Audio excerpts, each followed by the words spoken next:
This is Paul Schneiderman today on the 53rd edition of Sports and Stuff on Rainier Avenue Radio. I have a very special guest today on this 53rd edition. The guest is Ryan Divish. Ryan covers the Seattle Mariners as the beat writer for the Seattle Times. He's up to many other things as well. Before I get back to this interview with Ryan, I want to go over some housekeeping things here at Rainier Avenue Radio.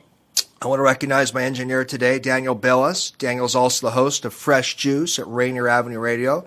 Our sports department has a lot of good things going on. You can find us on the World Wide Web at RainierAvenueRadio.world. We have sports shows hosted by Rick Dupree, Granville Emerson, and Ronald Laurent.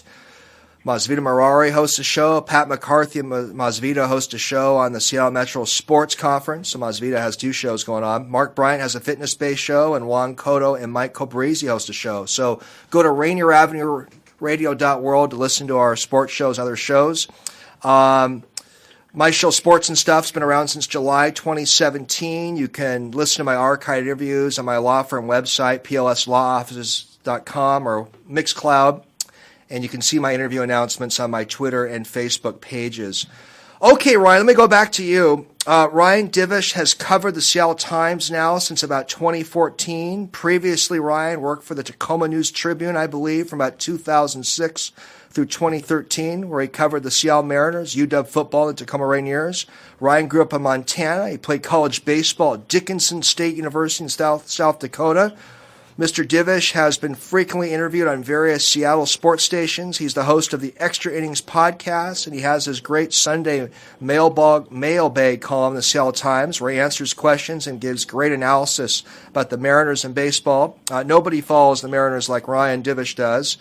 Well, Ryan, I really appreciate you coming on Sports and Stuff on RainierAvenueRadio.world. Oh, no problem. Anytime. Great. Ryan, let's make sure. That was an intro. That was like I should just have that for my LinkedIn page so I can, when if I ever have to give me a job, I can just show them that. Well, you got a lot of stuff going on, so what the heck. By the way, Ryan, people call John Clayton the professor for his football knowledge. Can I call you the scientist for your baseball knowledge? I don't know if I have that much. I don't know if I have that kind of knowledge like John Clayton. I mean, that guy is next level. Well, give me The Apprentice. No, that's got bad connotation too. I don't know if I want that one. I don't know what I want there, but yeah, I just try to make it through the day most days. I didn't call you the apprentice. I called you the scientist. No, I don't know if I'm a scientist. I'm not gonna lie to you. I was not very good at school in the sciences. Well, you're being humble and self-deprecating. Well, Ryan, we've been reading you for years in the Seattle media. We've listened to you on sports shows. I've listened to your podcasts. But why don't you share with us a little bit how you got the bug to go into sports journalism? So back when I was a sophomore in high school in Havre, Montana, way up north by the Canadian border, I was reading Sports Illustrated one day in study hall when I was supposed to be studying, and I just remember reading this story, and it was about basketball on the Indian reservations in the state of Montana, the Crow Reservation in particular, written by a guy named Gary Smith. And it was just different than any kind of sports writing I'd ever read before. It wasn't a game story or anything like that. And just the way he wrote it, it was so emotional and haunting. And I probably read that story 3 times in that study hall. And just the first time I read for the content, just like wowed by it. But the next few times I kind of read it again and looked at it in terms of the writing and why I liked it. And that's kind of what I was like, I'd like to try and do this. I want to write like this. And so that was kind of the day that the idea of being a sports writer came into my mind. And I started reading, Sports Illustrated in a different way than I had ever had before. Not so much about the content, but also about the writing and appreciating the writing. And that's kind of where it was born. And then, when I went to North Dakota to play baseball, I didn't have journalism. They had teaching. I had a teaching degree, but I did my student teaching. I realized I didn't really like kids very much. So I convinced my family to let me go back to the University of Montana and get my journalism degree, because I would be the worst teacher of all time otherwise. Well, you got the bug to be a journalist. It seems like a young age. By the way, Ryan, tell us about playing baseball at Dickinson State University. I'm sorry, is it North Dakota or South Dakota? Yeah, Phoenix, North Dakota. It's NAI Division I. And the league is pretty good. Our team wasn't great. I think my junior year was our best team. You know, it was just something when I came out of high school, you know, obviously Montana's on a hotbed of high school baseball talent, and, you know, they don't really have high school baseball. They have a Legion season that runs from April until the end of August. You know, I had some opportunities at some junior colleges, but I was also kind of banged up, and I just didn't know if I really wanted to keep doing it. And then, so I went to school, and I thought I just wanted to be done. And then that freshman, my first year and a half of just going to be a regular student, I gained about 41 pounds, and I just didn't really have kind of an interest in anything. I missed the structure of school. I had kind of ADD, so I needed some structure of having, like, practice every day and everything like that. So a friend of mine was at Dickinson and mentioned that, you know, maybe the coach was still interested in me coming out there if I was still interested in playing. And so I just decided I needed something. So I transferred in at mid-season. And I remember I showed up as an infielder, and the coach was less than agreed to see a 211-pound infielder or second baseman. They couldn't really move. I think 2 days in, he handed me a catcher's glove and said, here you go. This is your new position. And so that's what I transitioned to. You were a college catcher then? Yeah, I was a catcher. By the way, you mentioned an ADD diagnosis. You've definitely had a very successful career with ADD, and I think that's pretty inspirational for many people who are going through that condition. Well, Ryan, I mean, I was kind of lucky. They didn't have that back when, you know, when we were in school. I'm 44, so when I was in school, they didn't have ADD. That wasn't a diagnosis. And I remember as a kid having to get my eyes checked and my hearing tested and everything because I wasn't paying attention in class when I was acting out. And, you know, and everybody thought that it's because I couldn't see the board or I couldn't hear what the teacher did. And no, I couldn't stay on task. But, you know, I've been able to deal with it. I never had to go on medication significantly through my youth, and they didn't really know what it was. I mean, it wasn't until I got older, until I was actually in my classes for education, that I realized that this is what I've been dealing with. Doctors kind of, you know, worked with me so I didn't have to do that. You know, there are times when it gets good or bad. You know, when you're in a stadium and it gets loud, there are people around that can be a little difficult, but I've learned to kind of deal with it. Yeah, you've done really well. I have some of those challenges myself, so I can certainly relate to some of the struggles you had when you were younger. Well, Ryan, you recently covered the Edgar Martinez Hall of Fame ceremony in Cooperstown, New York. I see on, I believe, Facebook, you had the joy of attending the ceremony with your father. Really neat. Well, Cooperstown is basically known as the Disneyland for baseball fans. Tell us a little bit about the Edgar Hall of Fame induction experience that maybe people did not see on TV. Give us a couple little behind-the-scenes things that occurred during the celebration. Well, it was warm. I don't know if people could really tell how hot it was, but it was unbelievably warm there. The heat index was really high. A lot of humidity. There had been rain almost every day there, and so the humidity was always really up. So, you know, they didn't zoom too close in on the Hall of Famers. Like when we talked to Edgar after the speech, he had sweated through his entire shirt underneath his jacket, you know, because it's just so warm up there.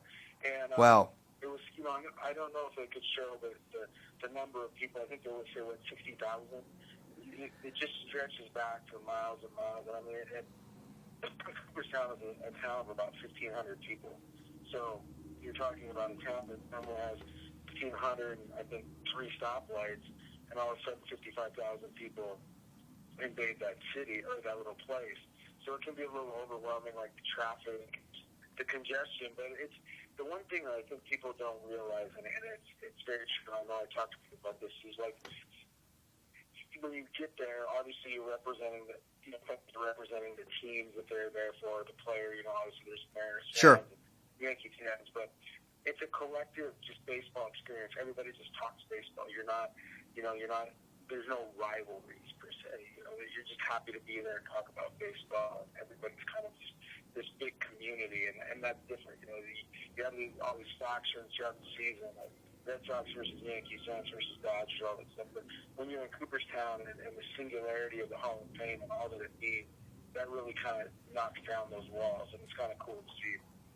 What an experience. That Cooperstown's definitely on my bucket list. I just love getting a little more insights from you. And if we had some more time, we'd talk more about your Hall of Fame ceremony experience watching Edgar get in. But I want to hit on a few other topics. This is Paul Schneiderman, host of Sports and Stuff on Rainier Avenue Radio with Seattle Times beat writer Ryan Divish. Ryan's been covering the Mariners for many years, and I have as my engineer today and producer Daniel Bellis. So, Ryan, I read a column you wrote today. I think it came out yesterday in the Seattle Times. It was a column about the rise and fall of Felix Hernandez. And although Felix is certainly financially okay, did you find that column to be one of maybe the saddest columns you've written on many levels? I just read that article and found it to be quite sad. What's your take on that? Did you see it that way, Ryan? Yeah, I mean, it was, I certainly didn't go in there thinking I was going to write about Felix. Honestly, I didn't know he was throwing the live batting practice session. I thought it was today. But he threw that, and we watched it, and it looked bad. And, you're in there, and we were talking to him about it, and for whatever reason, and kind of what I wrote, with most of the team out of the field doing other things, there wasn't anything for him to do in there. He was just kind of waiting. And so I think we talked to him a little bit more, and he got very reflective on some things that, not always players want to talk about, future and all this stuff. But I thought it was, once you saw that he was in that kind of mood to talk, you kind of just keep pushing and asking stuff. And mentally, I've kind of prepared to write, that he's leaving, or the day that he leaves, the last time this year, because I've known kind of for a while that neither side really wants to keep this going. Felix doesn't really have much of a relationship with Jerry DeBoer and Scott Service, and he's also not part of their plans. I mean, the last 4 years has been steady decline, and he's struggled, and they're trying to get younger and give other guys opportunities. So, you kind of know that this isn't going to happen. But you start writing, and then kind of the emotion of the moment takes you over, and you start looking at all the stuff and say, I'm going to, write it this way, and then not even, and go from there. But yeah, once I get kind of going, and I have a tendency to listen to like sad country music while I'm writing, so that probably played into it too. But it is different to see the end of an icon, and also see that he's finally realized his baseball mortality, that he doesn't know how he's gotten here and what his future is like. I mean, he's probably going to have to sign a minor league contract next year if he wants to play.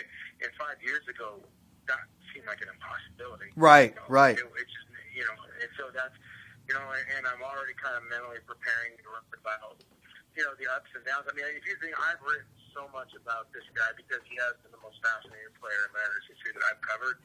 I've covered Ichiro and I've covered Griffey, but for me, Felix and just kind of the ups, the downs, the Cy Young success, and then failures of this team, never putting a playoff team around him. And, even these last few years getting demoted to the bullpen, all these things, writing those things, it's just been a constant, psychoanalysis of a guy that doesn't really want to let you in very often. So I find it fascinating, and I'm already preparing to write kind of the end and what it all means, and his failures here on some level, and the things he accomplished. I mean, he's still the most decorated pitcher in Mariners history. Oh, for sure. But I thought your column was kind of in a way, it's just about the rise and fall of a great power. It was almost like reading a Greek tragedy. But anyhow, it was an interesting column. Let me ask you, Ryan, a kind of reflective question. You know the Mariners team so well. Looking back, do you think the Mariners made a mistake giving Felix a 7-year, $175 million deal back after the 2012 season? Do you think that would be looked back on as a historical mistake at all, Ryan? I mean, in a way, yeah. In some hindsight, you didn't know that the downturn in the last 4 years would be as bad as it was. I mean, he fell off a cliff in a lot of ways. And maybe they should have seen that coming based on kind of how Felix prepared and just kind of, I wrote the story a few years ago about the frustrations with the new regime, just about Felix's off-season schedule and kind of his lackadaisical approach to conditioning during the off season, during spring, and even during season. They expected more from him, and he didn't really know how to do that. Right. Because nobody had ever really told him that. I think one of the biggest faults of this organization, and it was very prevalent under Bill Blasey, was the enabling of a lot of younger players to not have to adhere to certain guidelines when it came to everyone else, and really just enabling them and allowing them to kind of operate under their own devices. I mean, Felix obviously was a superstar, and they let him kind of, after the first Cy Young, they let him do what he wanted to do in terms of preparation. But even it goes back to like guys like Richie Sexton or Iniesky Betancourt or Jose Lopez. They never held those guys accountable for how they handled themselves and prepared, and it led to that. Once you start allowing that to go down that road, you never get it back. And I think that was the big deal with Felix, is like they should have known that he wasn't that into kind of the preparation, that he'd always relied on pure talent to get through. And at some point, talent and innings are going to win out, and I think that's what the biggest problem was. Well, you brought up some quality control issues that were pretty prevalent in a couple of the prior GM regimes. This is Paul Schneiderman again, host of Sports and Stuff on Rainier Avenue Radio with Seattle Times Mariners beat writer Ryan Divish. Ryan, as we know, Jerry DiPoto, the Mariners general manager, used the term reimagining the roster. He says he wants to recreate the team, and he basically has done that by tearing down the 28 roster a lot. Let me ask you something, Ryan. Do you think instead of reimagining the roster completely almost, the Mariners could have maybe partially reimagined the roster and maybe kept the likes of Nelson Cruz in the team for another season or two rather than break it down so much? What's your take on this almost complete reimagining of the roster? I felt like they needed to do something different. For them to kept Cano and Cruz and brought back Cruz and kind of that base of the team, they would have had to spend another $60-some million, I think, to really be good. And that even then, they're not good enough to beat the Astros, I don't think. And you're still playing for the second wild card ultimately because of how good the American League East is. So I thought, if they maybe wanted to push it, they could have made it work. But I think there needed to be a culling of the roster, and I understood the timing for it now. You're trying to capitalize on the highest value points of Diaz, Paxton, and then once you were able to trade Cano, you have to go all out. And they were just done with Gene Segura from a personality standpoint as much as a playing standpoint. They also felt like he wasn't going to be able to, the last couple of years of his contract, he's going to have to go to second base because he just wasn't functioning at shortstop as well as they planned, in terms of conditioning and things like that. So I think they made the right decision. Honestly, they should have probably done this, at least two different times. I mean, if you think about it, totally rebuilding, and it goes back to your question about Felix Hernandez giving an extension. There was a time where they could have traded Felix, probably got 6 prospects. I mean, if you think about what the Mariners gave up for Eric Bedard, think about how coveted Felix Hernandez was. Oh, yeah. In the Red Sox at one time. If they really wanted to pull the trigger and do a rebuild, that would have been the time to do it. Whether it was after 2009 season or even after the 2012 season, you trade and you get 5-6 guys and you help kind of reestablish your farm system. Because at that time, too, you already had Walker and Paxton coming up through your system, so you had a baseline of talent. So maybe they should have made that rebuild a while ago instead of always just kind of trying to put Band-Aids on it. And I think that's kind of what you look at now. A partial rebuild or a partial reimagination is just a Band-Aid. Just tear it off. Pick the scab off, tear it off, start from fresh. I think that's what they should do. I mean, I know that it's not pretty to watch. My God. Right. It's been horrible baseball. But I think that, that's a product of it. And I wasn't always a big believer in tearing it down, mostly because I tried to remind fans, you're not going to like this in the first 2 years.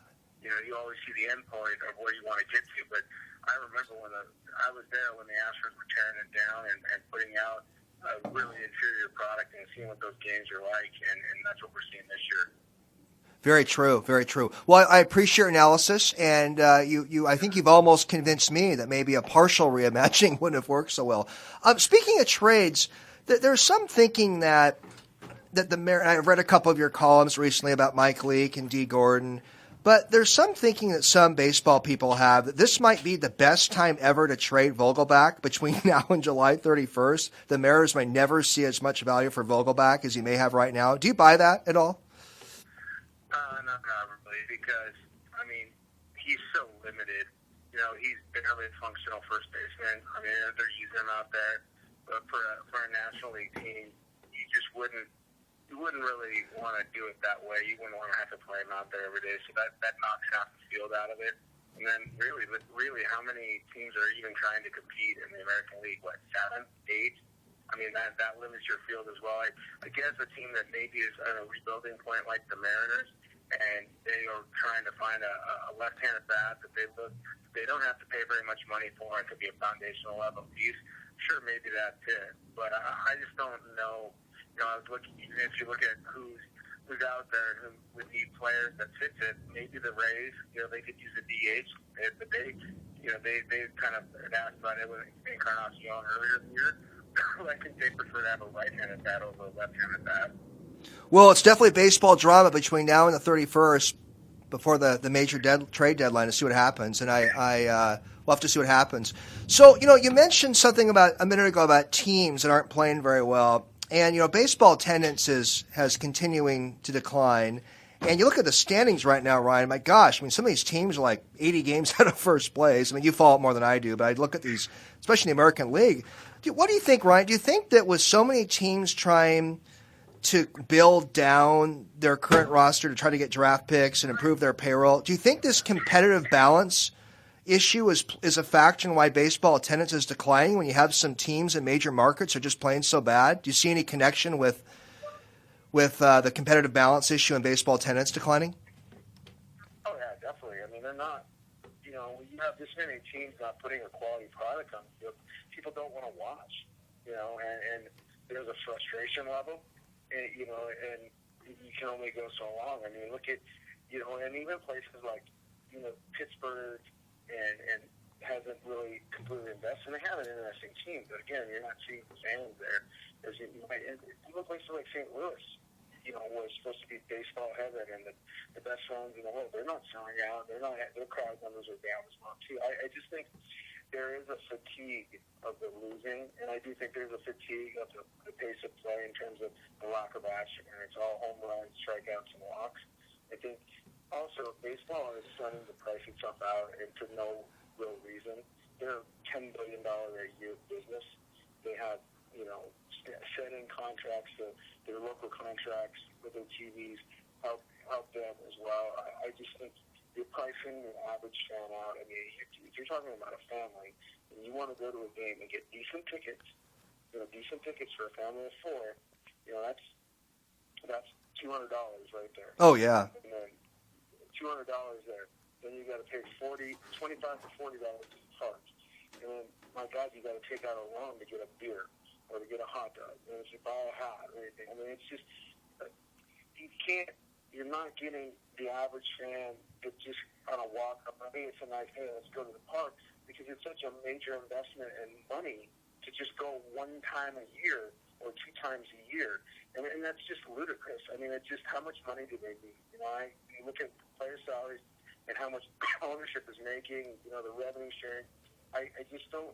There's going to be a point of critical mass, and maybe it comes during the upcoming CBA in 2 years, where they're having to negotiate this after the 2021 season and figure out what they're going to do. Because I just think you're giving fans less and less of a reason to come to the park game after game, and at some point, you know, people are just going to stop. All good points.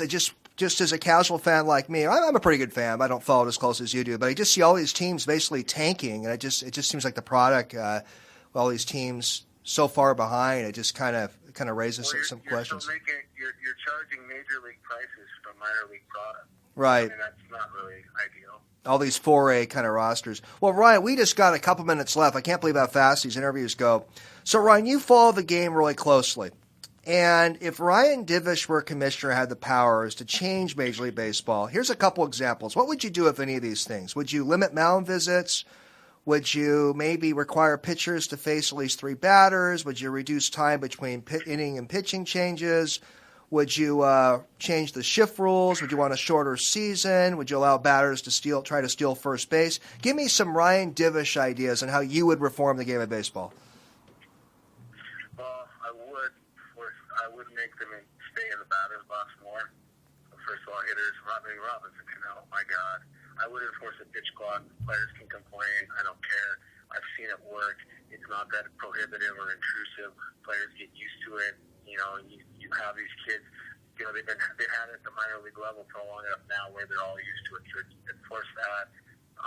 So that speeds up the action. I would get a universal baseball, and I would make sure that it isn't so juiced up. You know, but the rest of it, the strikeouts and the homers and stuff like that, that's a product too of how refined these athletes are, and you know how strong these guys are. So I don't know how you completely fix that. But yeah, I do think a pitch clock and enforcing batters staying in the batter's box would move the game along quicker than before. I don't know about the shifting and all. I think that's fine. Hitters got to react and do a better job.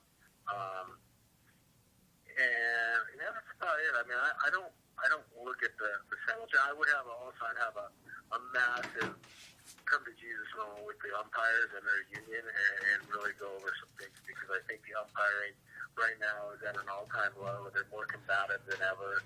They feel like they're victims in all this, and they're a large part of the problem. Hey, Ryan, don't mean to cut you off. We got like 30 seconds left. What does the future hold for Ryan Divish? I just want to stay employed. That's really all that matters to me. Okay. Winning lottery ticket. Other than that, I'm good. Well, you keep it the good work, Ryan. Thank you so much for coming on Sports and Stuff on Rainier Avenue Radio. Let's you and I stay in touch. Okay. Thanks, man. You too. Bye-bye.